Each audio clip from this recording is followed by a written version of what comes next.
This is the case of Mervin and the Attorney General of Jamaica.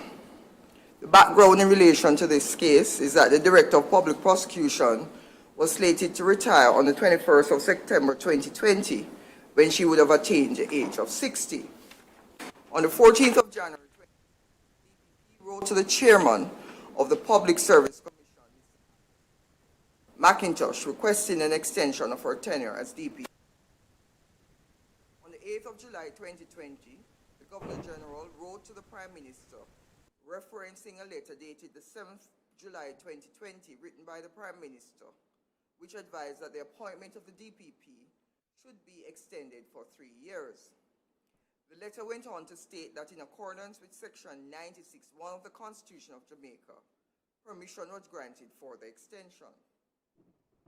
An extraordinary gazette was published on the 26th of August 2020, acting on the recommendation of the Prime Minister, after consultation with the Leader of Opposition, had granted an extension to the DPP for 3 years with the effect from the 21st of September 2020.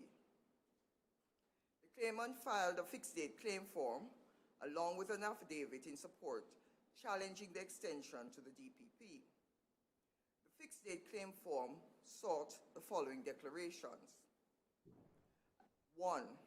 A declaration that the purported extension granted by the Prime Minister and the Governor General of Jamaica to Ms. Paula Llewellyn to remain in office as Director of Public Prosecution beyond the age of 60 years old, such extension not being gazetted in keeping with Section 31(1) of the Interpretation Act, is illegal, null and void, and of no effect. 2. A declaration that in the absence of a gazetted extension given to Ms. Paula Llewellyn to remain in the office as Director of Public Prosecution by the Prime Minister and the Governor General of Jamaica renders office of Director of Public Prosecution vacant. 3. A declaration that any purported appointment given to Ms. Paula Llewellyn after she had attained the age of 60 years old is in breach of Section 96(1)(b) of the Constitution of Jamaica, rendering such an appointment illegal, null and void, and of no effect. 4. A declaration that in keeping with Section 96(1) of the Constitution of Jamaica, in the absence of a valid extension granted to Ms. Paula Llewellyn as Director of Public Prosecutions, she automatically vacates the office on attaining the age of 60 years old.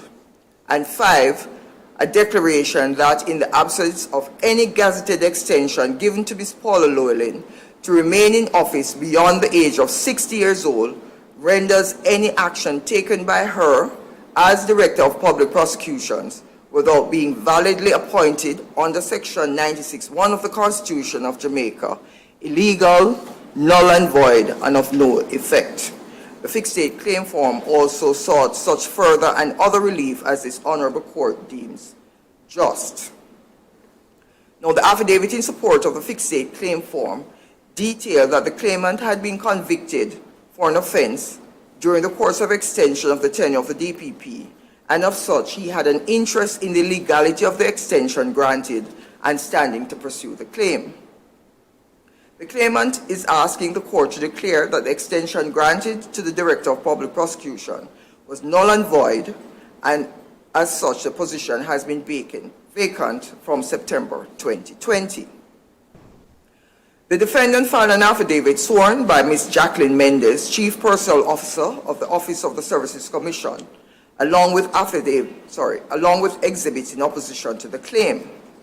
The exhibits attached to the affidavit of Ms. Mendez were A letter from the DPP to Public Service Commission dated the 14th January 2020 seeking an extension of her tenure.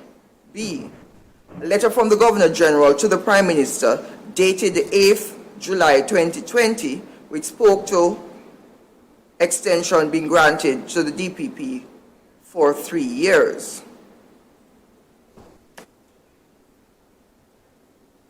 C, an extraordinary gazette dated the 26th August 2020, which published the extension of the DPP's tenure. Now, the claimant's submissions were submitted to the court that the extension granted to the DPP was not in keeping with Section 96(1)(b) of the Constitution. Mr. Wildman argued that there was no proper request by the DPP for an extension. Counsel acknowledged that there was a letter that had been written by the DPP requesting an extension. However, this letter, he argued, was addressed to the wrong entity, that is, to the Public Service Commission. His submission was that based on Section 96(1) of the Constitution, any request for an extension must be addressed to either the Prime Minister or the Governor General, as they are the persons who would be responsible for extending the DPP's tenure. Counsel submitted that the fact that the letter from the DPP was addressed to the Public Service Commission and not to the Prime Minister or the Governor General was a fatal flaw. Counsel for the claimant argued that there were three parties to the agreement to extend. The first party to the agreement was the DPP, who was required to make an application to either the Prime Minister or the Governor General for an extension. The second party to the agreement was the Prime Minister, who was duty-bound to consult with the Leader of Opposition as to whether an extension was to be granted. The Prime Minister would then recommend to the Governor General that the extension should be granted. The Governor General was therefore the third party to the agreement. Counsel's submission was that since the letter requesting the extension was addressed to the wrong entity, there was no agreement between the parties. Mr. Wildman submitted that any extension must be granted before the DPP attains the age of 60. Counsel's contention was that the 3-year extension granted to the DPP was null and void, as it was granted to take effect on her birthday. Counsel argued that the extension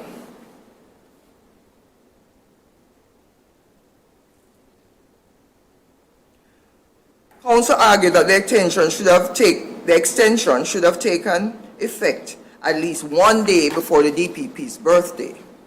Mr. Wildman relied on Section 31(1) of the Interpretation Act to support his position. Mr. Wildman further submitted that the extension took effect not on the 21st of September 2020, but on the 22nd of September 2020, as per Section 16 of the Interpretation Act. Section 16 of the Interpretation Act, he argued, placed the operational date of acts and regulation as the day following the passage of the statute. The claimant's counsel argued that the flaws in the extension was tantamount to no extension being granted. He relied on several cases in support of his position, including the case of Paul Chen Young. Now, the defendant's submission. The defendant's submission was quite succinct. The defendant argued that there was no breach of Section 96(1)(b) of the Constitution. Counsel for the defendant, Ms. Ruddock, argued that there is no set procedure by which a request should be made for an extension. Ms. Ruddock submitted that the Prime Minister had consulted with the Leader of Opposition and then recommended to the Governor General that an extension should be granted. That extension was granted as per the recommendation. Her submission that this was all evidenced by the letter of the Governor General dated the 8th of July 2020, and later the Extraordinary Gazette that was published on the 26th of August 2020. Counsel submitted that the Constitution dictates that the agreement to extend must be arrived at before the DPP turns 60, and that the Gazette evidenced that this was the position. Ms. Ruddock also relied on the case of Paul Chen Young and asked the court to note that unlike the facts of that case, the proper procedure had been followed. Now, I have gone through in my judgment the law in relation to extension. I will not, in fact, be reading this out, but the extension granted, I note that the extension granted to the DPP in 2020 has been called into question. I then went through and I stated what Section 96(1)(b) of the Constitution stated. I referenced interpretation and how statutes are to be interpreted. So I had gone through Halsbury. I dealt with cross-statutory interpretation. and I dealt also with the case, Privy Council case of Missick.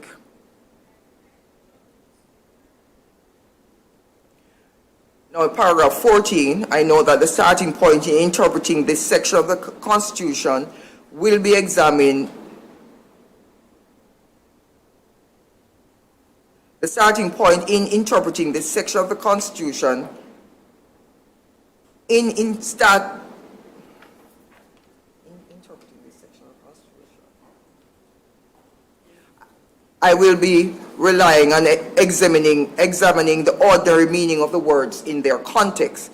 It is only if there is any ambiguity will I resort to any other rule of interpretation. Now, one question raised in this case is the ramification if the extension is deemed to be null and void. The answer to that question was extensively dealt with in the case of Paul Chen Young, and I in fact dealt with those paragraphs from Paul Chen Young. I went on to state that in the case at bar, if it is found that the extension was not granted in the manner dictated by section 96(1)(b, then the acts of the DPP during the period of extension would be deemed to be null and void. I also dealt with section 31(1) of the Interpretation Act. I also referenced the case of National Housing Trust and Trebros.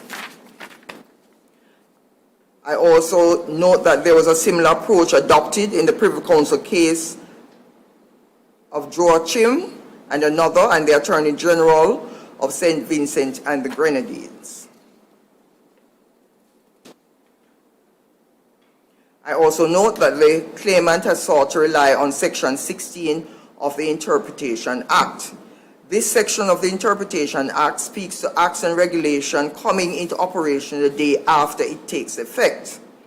Now, the two questions that arise based on this section are whether the publication in the Extraordinary Gazette dated the 26th of August 2020 can be deemed a regulation, and if so, what effect does it have on the extension granted to the DPP? Now, there were some facts that were not in issue. These are that the DPP had written to the chairman of the Public Service Commission requesting the extension on the 14th of January 2020. This letter was written prior to the DPP attaining the age of 60. B, that there is a letter dated the 8th of July 2020 that was signed by the Governor General that referenced a letter of 7th July 2020 from the Prime Minister. That letter advised the extension of the DPP for 3 years after consultation with the leader of opposition. This letter was written prior to the DPP's 60th birthday. And lastly, that there is an Extraordinary Gazette dated the 26th of August 2020, almost a month before the DPP's birthday, that spoke to the extension being granted for 3 years. Now, there are three issues to be decided, namely, did the DPP apply to the proper entity for an extension of her tenure in office? 2, when was the extension granted? And 3, whether the extension was in keeping with section 96(1)(b) of the Constitution. Now, this is the analysis and findings. Now, the claimant had submitted that the appointment of the DPP is contrary to section 96(1)(b) of the Constitution. Now, section 96(1)(b) of the Constitution clearly states that the retirement age of the DPP is 60. The DPP, however, can occupy that position up to age 65 if granted an extension. The section details the prerequisites for an extension to be granted. These 3 prerequisites are: 1, the Prime Minister is required to consult with the Leader of Opposition before an extension is granted. 2, the extension is granted by the Governor General after it has been recommended by the Prime Minister. And 3, the extension must be agreed upon before the DPP attains the age of 60.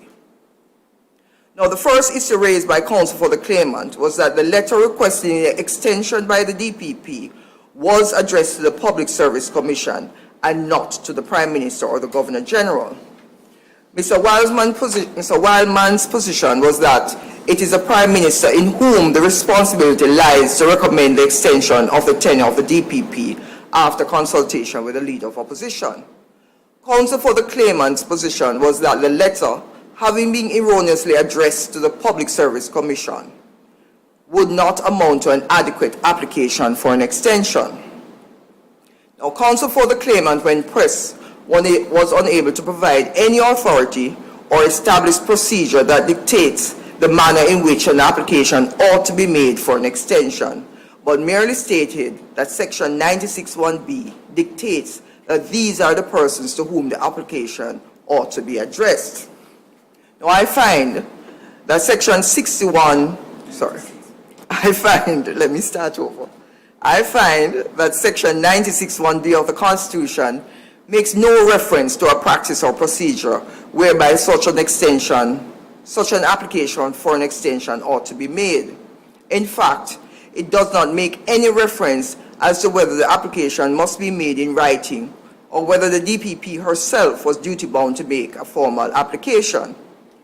Now, it is accepted that a letter was written by the DPP to the Public Service Commission requesting the extension.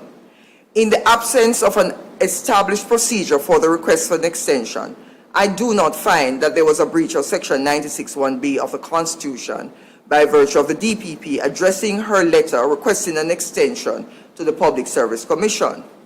The letter of the DPP indicated a desire to extend her tenure as DPP, and that would be sufficient for an extension to be considered.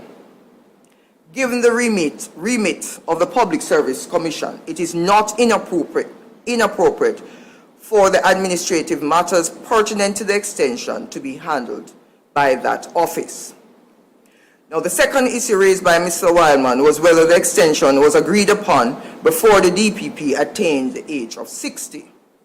Counsel's position was that although the Extraordinary Gazette was published on the 26th of August 2020, the Gazette spoke to the extension taking effect on the 21st of September 2020. Now, Section 96(1) of the Constitution dictates that the DPP can continue in office after she attains the age of 60 years. However, the agreement for the extension must have been arrived at before she attained the age of 60. The submissions of counsel for the claimant seem to have been focused on when the extension would have taken effect as opposed to the occasion the extension was agreed upon. There was clearly an agreement for the DPP to be granted an extension prior to the 21st of September 2020. The letter from the Governor General to the Prime Minister, dated the 8th of July 2020, speaks to a letter he received from the Prime Minister where he, the Prime Minister, had recommended the extension of the tenure of the DPP for 3 years.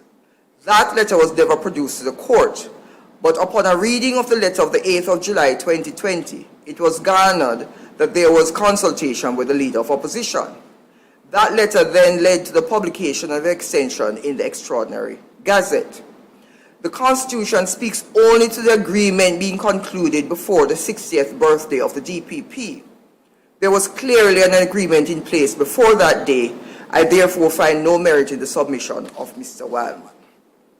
The final issue raised by Mr. Wildman was that the date the extension was to take effect was the 21st of September 2020, which is the birthday of the DPP.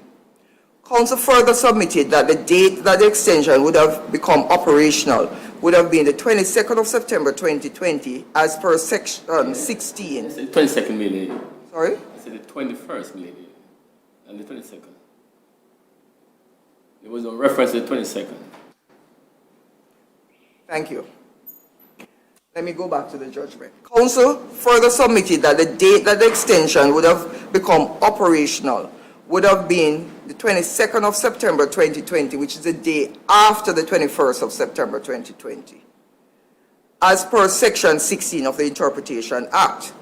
This, he argued, rendered the extension null and void, as it was after the DPP would have turned 60.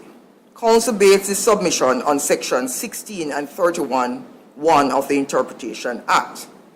Now, in analyzing these two sections, I first looked at Section 16 of the Interpretation Act. I went to the definition sections of the Interpretation Act, and I went on to state that Mr. Wildman submitted that the publication in the Gazette can be defined as a regulation.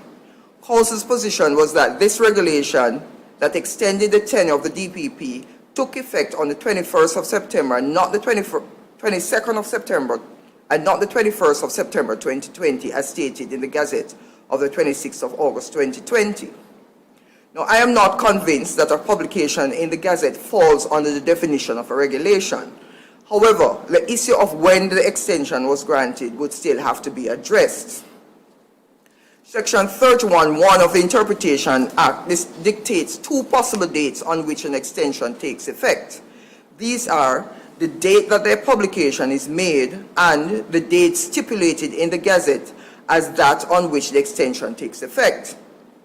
I find that the fact that the extension would have taken effect on either the day of the DPP's birthday or the day after her birthday is of no moment.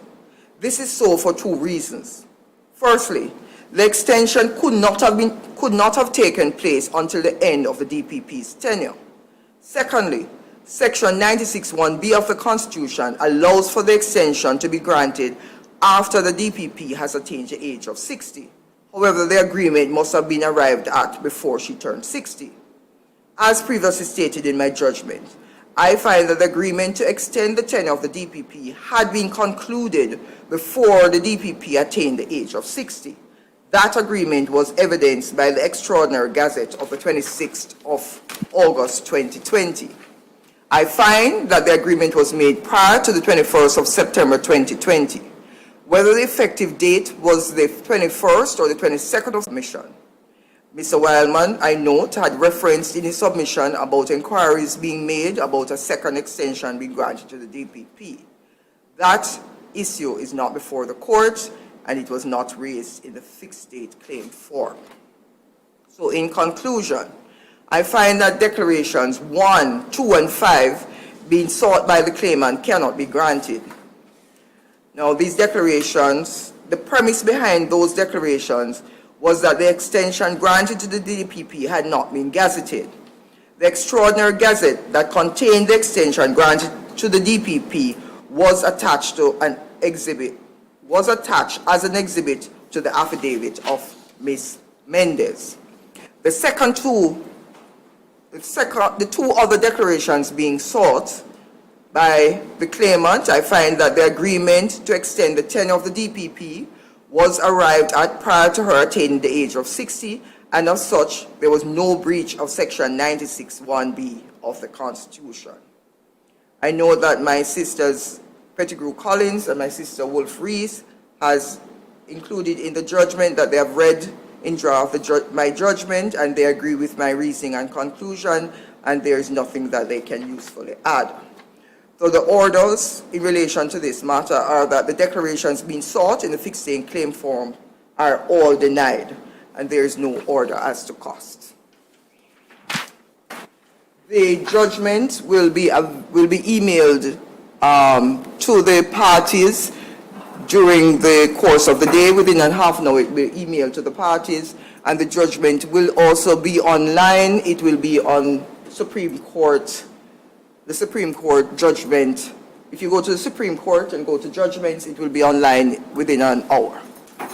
Thank you.